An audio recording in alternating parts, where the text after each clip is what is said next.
नमस्कार दोस्तों, स्वागत है आप सभी का मेरे YouTube चैनल द सीक्रेट में। और फिर से हम हाजिर हैं आपके सामने कुछ क्वेश्चंस लेकर के और उनका आंसर फॉर्मेट ही नहीं, खाली बाकी उसको लिखा हुआ दिखा करके आपको कि इस तरीके से आप आंसर को लिख सकते हो। लेकिन ये यूपी स्पेशल का नहीं है। मैंने एथिक्स की एक वीडियो डाली थी, उसमें 2 क्वेश्चन कंप्लीट कराए थे, है ना। तो वैसे ही अब जो मैं ये वीडियो बनाऊंगा इसमें भी मैं 2 क्वेश्चन कंप्लीट कराऊंगा एथिक्स के। तो बगैर किसी लाग लपेट के और फालतू की बकवास ना करते हुए सीधा क्वेश्चन पे आते हैं और उसका आंसर देखते हैं, ठीक है। एथिक्स का है ये पेपर, GS 4 का, ठीक है। ओके, तो क्वेश्चन देखते हैं कि शासन व्यवस्था में ईमानदारी सुनिश्चित करने के लिए एक आवश्यक तत्व क्या है? भ्रष्टाचार का अभाव। और इसका करना है क्या हमको? विश्लेषण, ठीक है। मतलब एक, शासन व्यवस्था में ईमानदारी, दूसरा आवश्यक तत्व के रूप में भ्रष्टाचार का अभाव। किसका? भ्रष्टाचार का अभाव, ये वाला, ये भ्रष्टाचार का अभाव। अब क्वेश्चन देखो, वही फॉर्मेट तो आपका वही रहना है, ये IBC वाला फॉर्मेट। बॉडी में आप कितनी करामात करते हो वो बहुत मायने करती है। इंट्रोडक्शन आप बहुत प्रभावी लिखो, कंक्लूजन आप बहुत प्रभावी करो, तो इन दोनों के बाद बॉडी में क्या करामात करते हो वो भी आपके ऊपर डिपेंड करता है, ठीक। तो देखते हैं कि इंट्रोडक्शन किस तरीके से स्टार्ट किया है। यहाँ देखो, प्रोबिटी मतलब ईमानदारी। प्रोबिटी जो है, जैसे इंग्लिश का वर्ड होता है ईमानदारी के लिए, हम ऑनेस्टी यूज करते हैं। तो प्रोबिटी ऑनेस्टी से ऊपर की अवस्था है ना, और उच्च अवस्था है। तो स्टार्ट करते हैं हम इंट्रोडक्शन में हमने लिखा है, प्रॉपर्टी शब्द को समझाया है, परिभाषित किया है कि प्रॉपर्टी शब्द लैटिन शब्द प्रोबस से बना हुआ है, जिसका अर्थ है नैतिक मानकों व आदर्शों की उच्च अवस्था का होना। देखो, शॉर्ट क्वेश्चन है तो इंट्रोडक्शन उसी हिसाब से रखते हैं हम।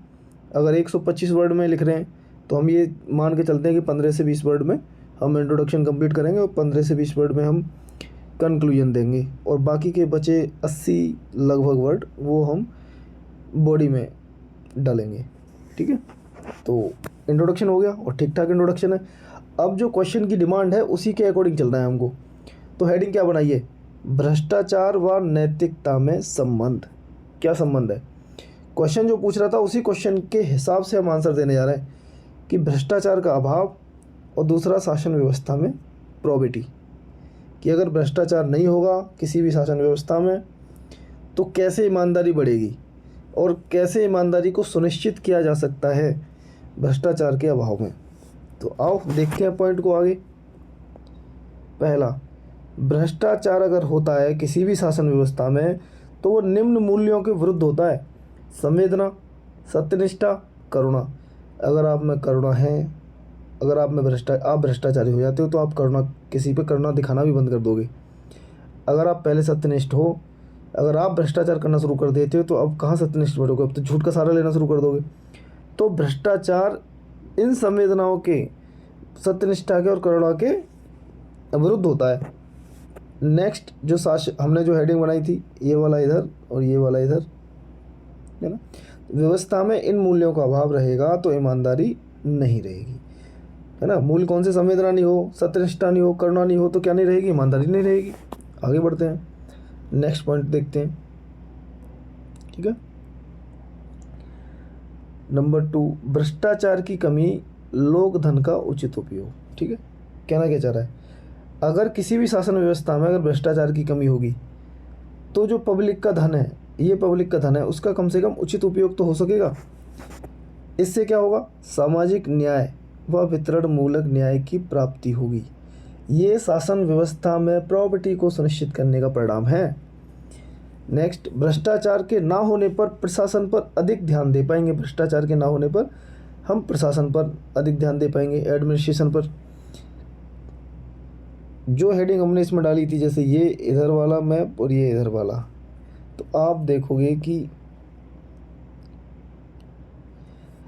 कार्य संस्कृति की दक्षता व कार्य क्षमता में वृद्धि होगी।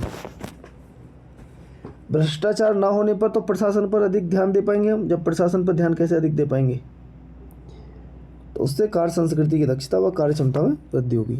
नेक्स्ट आगे बढ़ते हैं, पॉइंट अगला देते हैं। भ्रष्ट व्यक्ति लालची व संवेदनहीन होता ही है।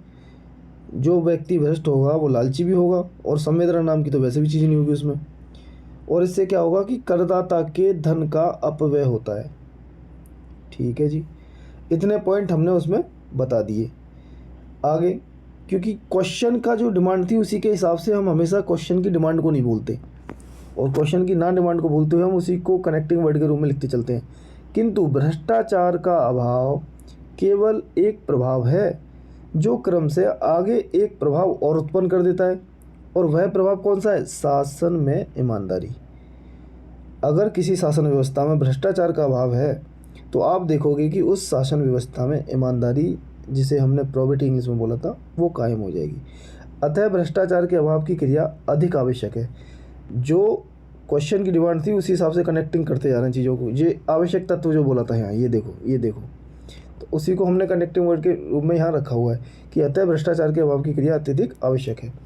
और उसको इस तरीके से ड्रॉ किया है, अभाव हेतु कार्य, कि किस तरीके से भ्रष्टाचार का अभाव शासन व्यवस्था में किया जाए, इसके लिए क्या कार्य है। संस्थागत प्रयास, चलो इसको पेन को थोड़ा सा अलग कलर में यूज करते हैं।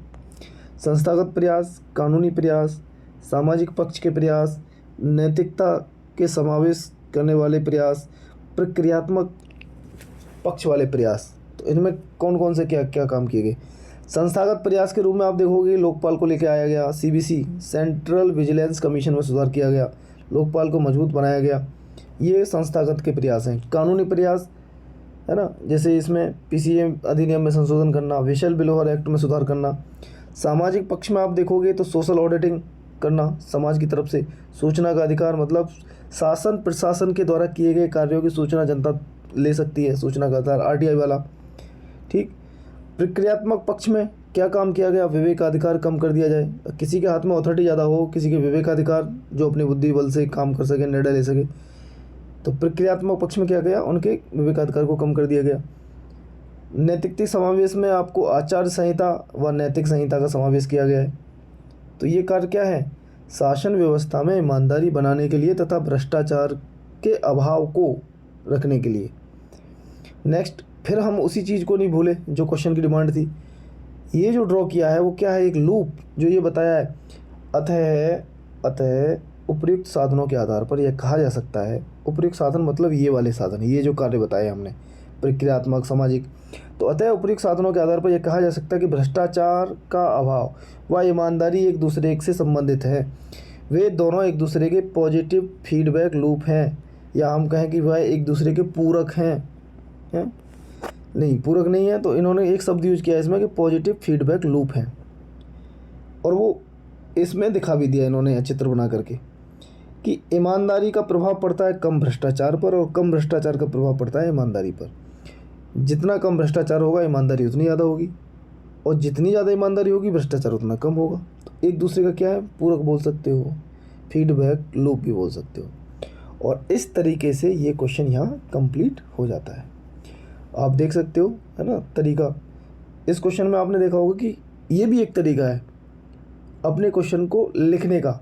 वही है ना कि प्रस्तुतिकरण क्या है, आपके पास कंटेंट है, आपके पास ठीक ठाक कंटेंट है, आप उसको कैसे प्रस्तुत करते हो, कैसे आप क्वेश्चन की डिमांड से नहीं भटकते हो।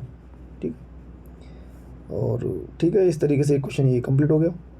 चलो नेक्स्ट क्वेश्चन फिर देखते हैं नेक्स्ट वीडियो में, क्योंकि 9 मिनट की वीडियो होगी, ज़्यादा लंबा वीडियो बनाना नहीं चाहते।